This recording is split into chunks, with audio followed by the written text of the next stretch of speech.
Welcome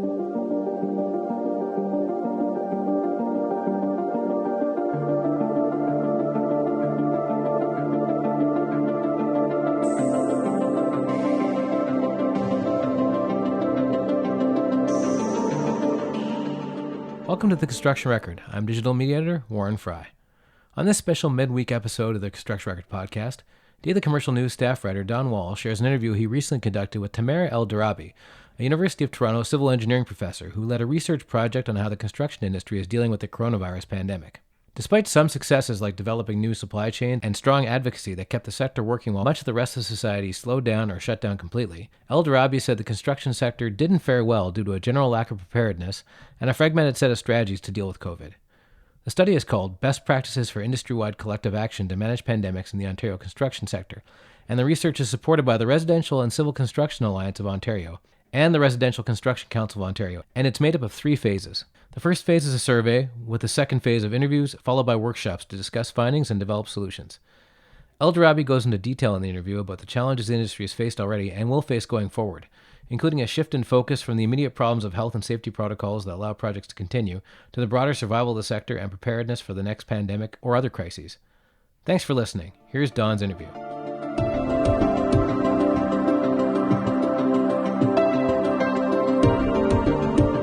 This research was initiated in April 2020, the idea of this. At that point, I guess it was already evident that pandemics would dramatically change the sector. It was even in April, it was pretty obvious. Yes, and it was obvious that the sector is going through a big challenge, and it was more obvious that this challenge is not just PPE or social distancing or wearing a mask. The challenge goes to the core survival of the section and the major consequences on the performance of companies, realization of projects, and more important, the livelihood of the labor force. Mm-hmm. Could you talk about the impetus for the research, how it came together? In particular, why you wanted to undertake it. I've looked at some of your past research projects of a variety of types of topics. Why? How does this build upon previous work you've done? That's a very good question.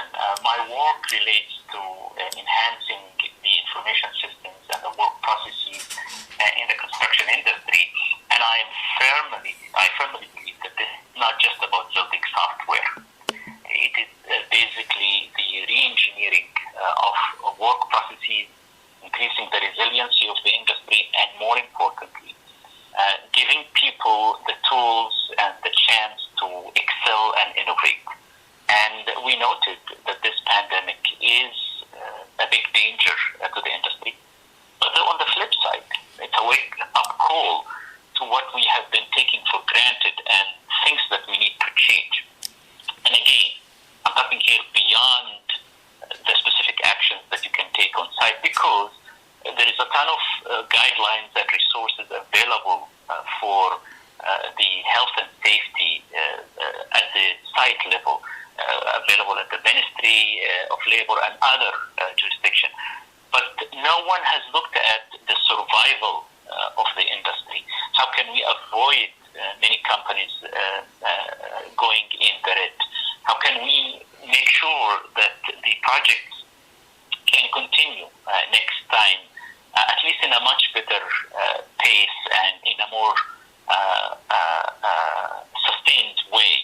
How can we make sure that we take care of our labor in terms not only of their health and safety, which is very important, but also in terms of their survival and livelihood? And finally, what can the industry do to help everybody, the government, the community, in combating the next pandemic? Because this industry is a crucial industry. Just imagine if there is no one to operate or maintain critical infrastructure in such a situation. Mm-hmm. It was an important thing for us to learn and also indirectly try to introduce new concepts to the industry about how how should we face adversity from here on. Yeah. I must say, as last year was passing, it certainly seemed like the sector was flying by the seat of its pants, trying to anticipate when there may be a rash of insolvencies and dealing with unpredictable issues. That suggests, there was not a lot of studies that have been done in the past to enable people to make predictions. So it's a pretty virgin area that you're tapping into. Yeah, it is said that no one in general was prepared, but the worst in the construction industry, if you compare us to manufacturing and airline and the financial industries, they had the notion, or some of them had plans collectively to face this, and more importantly, they had the agility to quickly develop a plan and get it done. And also, in many cases, they had the business case to make to the government that you need to save our industry, otherwise there's going to be a lot of calamity. The construction industry was not prepared for any of this. And as such, as you mentioned, the industry has suffered a lot, and many people, especially small contractors, are going through very hard times. Mm-hmm. Why do you think that's the case, that the industry was not as prepared as others? Is it, it's so large and such diversity, large and small firms? What are the factors that made it, in general, as a whole, unprepared? That's a very, very good question, and it is very hard for me to respond to, at least in a politically correct way, but let me try the academic way. First, the industry is quite fragmented.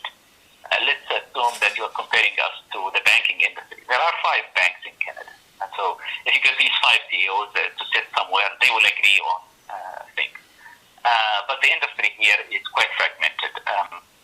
Second, there has been a lack of common industry view.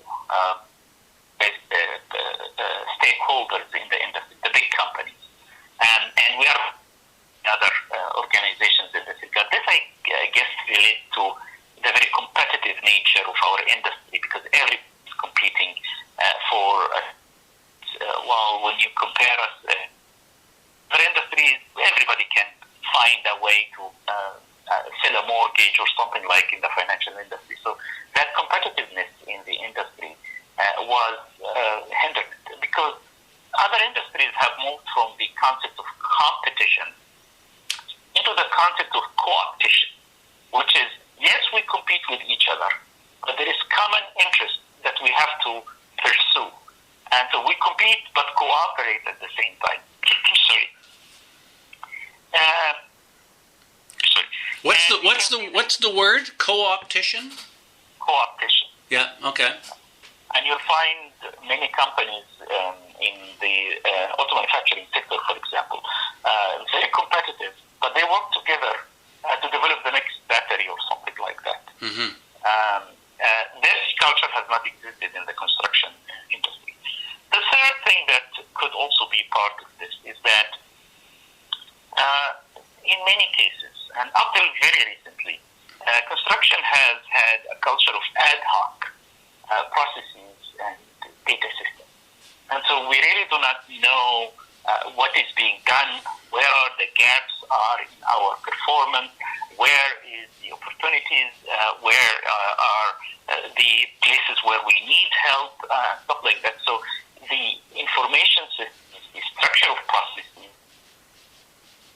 Give you an example, the structure of processes, let's say in the financial industry, is quite well established.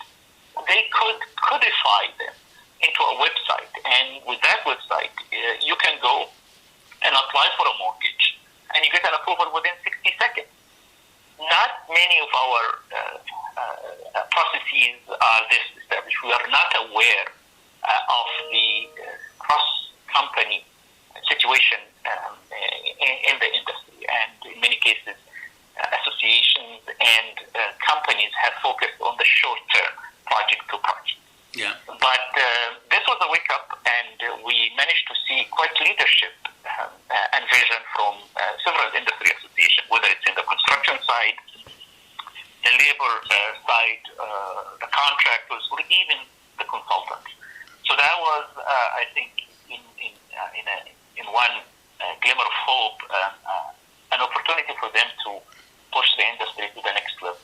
Yeah. Do you anticipate, given these three factors that you've identified, might there be progress on this as we reevaluate what happened and what are the next steps going forward? Is there any hope for realizing more efficiencies, dealing with some of these factors that you've just identified? Well, that's a very good question. And in Ontario, we had a huge opportunity back in the SARS episode to learn and build a policy for meeting these challenges. But I think you can agree with me that many of these experiences were not implemented and not too many learning has took place. So at the end of this project, at the end of this epidemic, it falls on the shoulders of industry leaders to establish a governance structure, an action strategy to implement what can be the products of this research. Mm-hmm. Otherwise, everybody was thinking an epidemic is going to happen every 100 years. Well, here in Ontario, we had one every 5 or 6 years, SARS, MARS, and this one.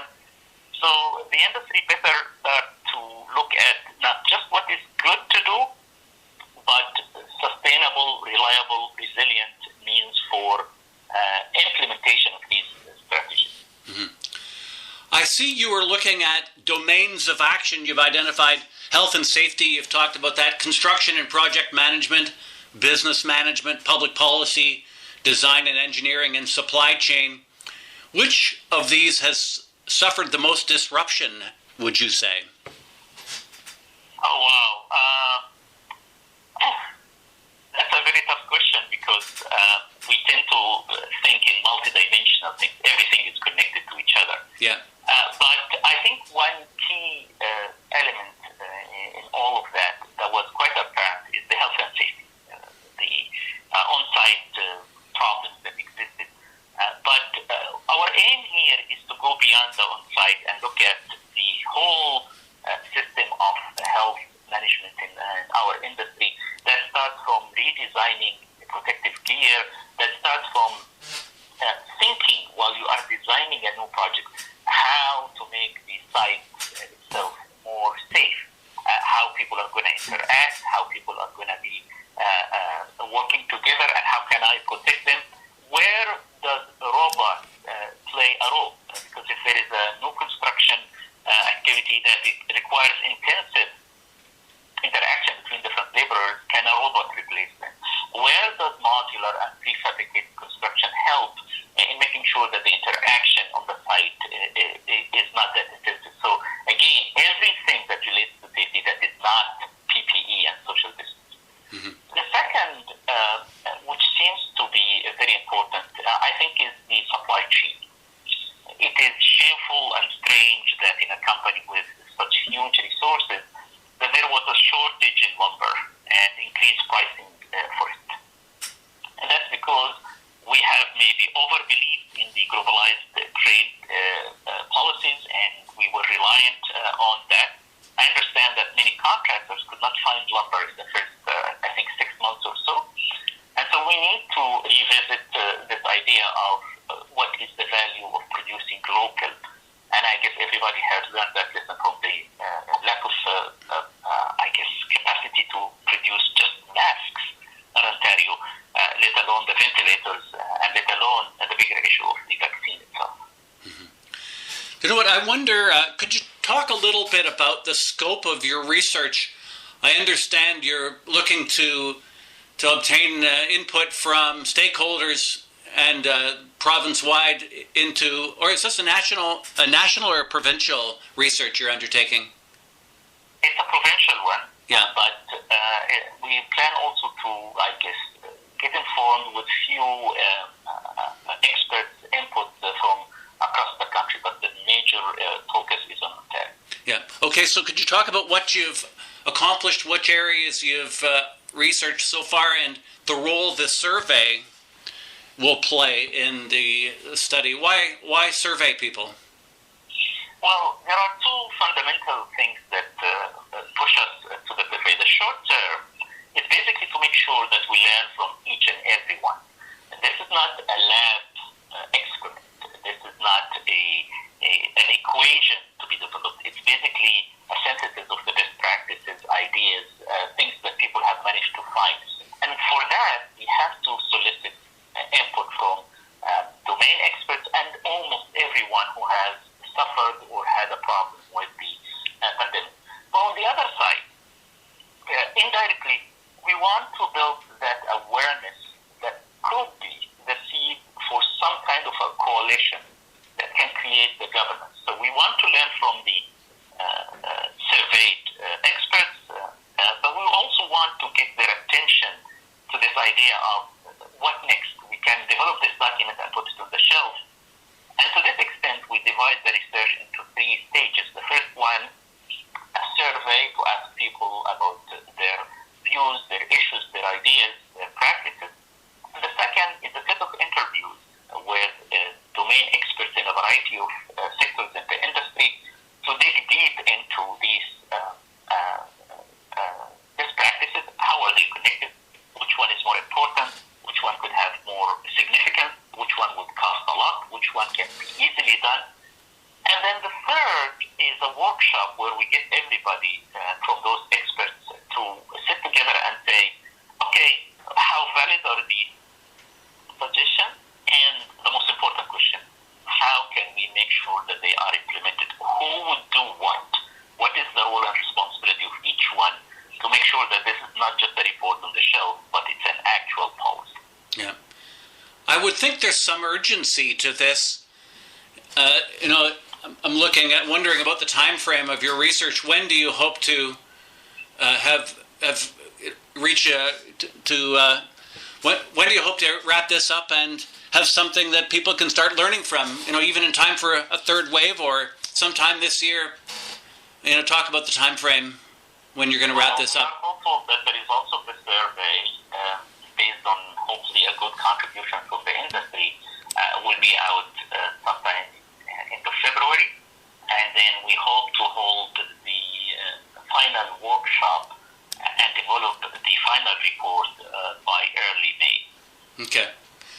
One final question. You've talked about some of the failures and the inefficiencies, lack of readiness. What do you see as you've surveyed the sector? What are successes or surprises or areas where there's been resilience? Talk about that a bit. Okay, well, that was very clear in a variety of areas.